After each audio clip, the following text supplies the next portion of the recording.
اللہ الرحمن الرحیم الحمد للہ رب العالمین والصلاة والسلام علی اشرف الانبیاء والمرسلین وآلہ الطیبین الطاہرین۔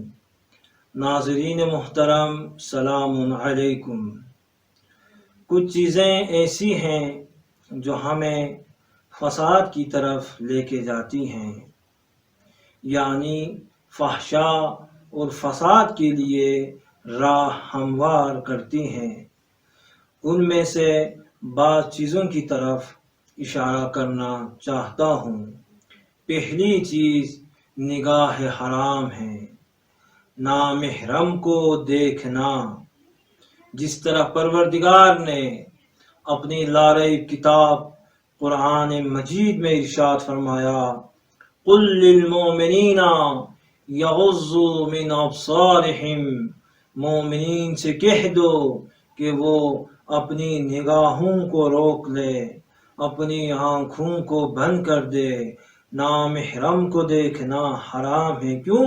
اس لیے کہ یہاں سے فساد کا آغاز ہوتا ہے، یہاں سے گناہ اور فحشاء کا آغاز ہوتا ہے۔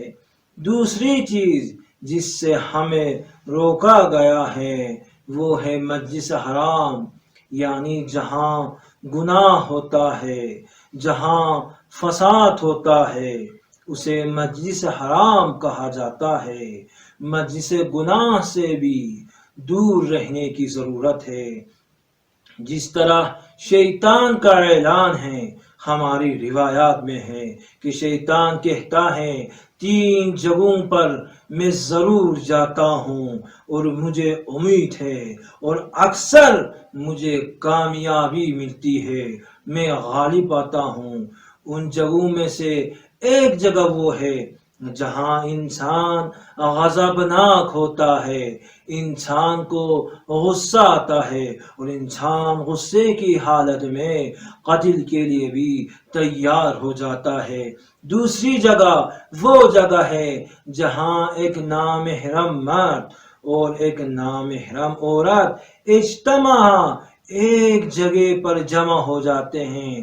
وہاں شیطان کا کہنا ہے اس جگہ پہ 2 نہیں ہیں، 3 ہیں، تیسرا فرد شیطان ہے۔ عزیزان گرامی، وہ معروف اور مشہور عارف رجب علی خیاط، اس کے بارے میں یہ واقعہ نقل ہوا ہے کہ رجب علی خیاط اپنے کسی رشتہ دار کے گھر میں گئے تھے۔ وہاں ایک محفل تھی۔ محفل کے بعد رجب علی خیاط ایک کمرے میں بیٹھے ہوئے تھے، اتنے میں ایک خاتون کمرے میں آئی، دروازے کو بند کر دیا اور اس نے کہا، اے رجب علی خیاط، مجھے آپ سے محبت ہے، میں ہر وقت آپ کو دیکھ رہی ہوں، ہر جگہ آپ کو دیکھ رہی ہوں۔ رجب علی خیاط نے دیکھا اس خاتون کی نیت خراب ہے، یہ گناہ کی نیت سے آئی ہے، لیکن کیا کر سکتا ہے، بند کمرہ ہے، اس میں پھنسا ہوا ہے، کوئی مدد کرنے والا نہیں ہے۔ بعض تفاسیر میں آیا ہے کہ یوسف اور زلیخا کی داستان میں یوسف نبی ہے، اللہ کے نبی پیغمبر ہے۔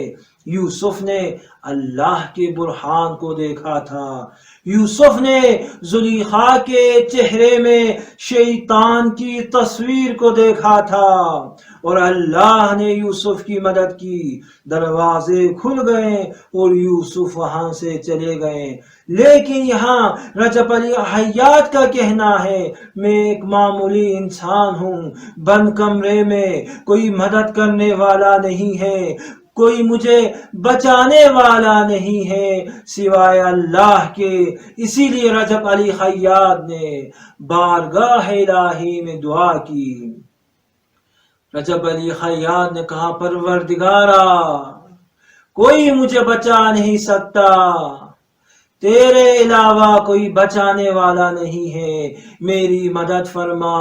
تو پروردگار نے اس کی دعا کو مستجاب کر دیا، اس کے ذہن میں یہ بات ڈال دی، اے رجب علی خیاط اس جگہ کو چھوڑو، یہاں سے بھاگ جاؤ۔ تو رجب علی خیاط وہاں سے بھاگنے لگے، وہ دوڑ رہا تھا۔ رجب علی خیاط کہتا ہے میں بھاگ رہا تھا، میں نے محسوس کیا کہ میرے سینے سے نور پھوٹ رہا ہے، بعد میں معلوم ہوا یہ عرفان کا نور تھا۔ سامعین محترم، کچھ لوگ 10 سال ریاضت کرتے ہیں، پریکٹس کرتے ہیں، 20 سال سیر اور سلوک کرتے ہیں، 20 سال 30 سال زحمتیں اٹھانے کے بعد جا کر وہ عارف بنتا ہے۔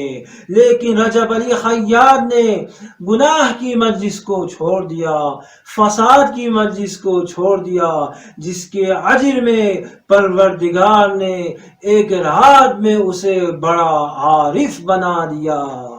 یہ پروردگار کا کرم ہے۔ راہ 7 سال را 1 سال تھے کرد، 100 سال کے راستے کو رجب علی خیاط نے ایک رات میں، ایک شب میں طے کر لیا، اور اللہ اپنے کو اللہ کا مطیع بنایا، جس کے اجر میں اللہ نے رجب علی خیاط کو بڑا عارف بنا دیا۔ تو کچھ چیزیں ایسی ہیں جن سے دوری اختیار کرنے کی ضرورت ہے۔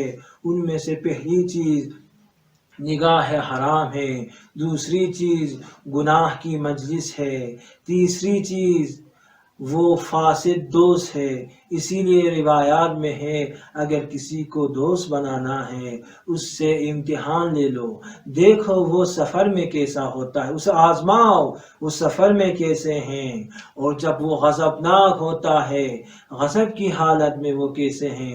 کچھ لوگ جب غضبناک ہوتے ہیں، غصہ آتا ہے تو حق کو چھوڑ کر باطل کی طرف چلے جاتے ہیں، حق کے دائرے سے نکل جاتے ہیں۔ تو اسے آزما لو وہ سفر میں کیسا ہے، وہ سچا ہے یا نہیں، اس کے بعد اسے اپنا دوست بناؤ۔ تو نگاہ حرام سے دور رہنے کی ضرورت ہے۔ دوسری چیز مجلس حرام، تیسری چیز بے ایمان دوست، اور چوتھی چیز لقمہ حرام۔ ان چیزوں سے دور رہنے کی ضرورت ہے۔ بارگاہ الہی میں دعا وہ ہے، پروردگارا ہمیں گناہ سے دور رہنے کی توفیق عطا فرما۔ اللہم ارزقنا خیر الدنیا والآخرہ، اللہم ارزقنا توفیق الطاعہ وبعد المعصیہ وصدق النیہ وعرفان الحرمہ واکرمنا بالہدى والاستقامہ۔ والسلام علیکم ورحمۃ اللہ وبرکاتہ۔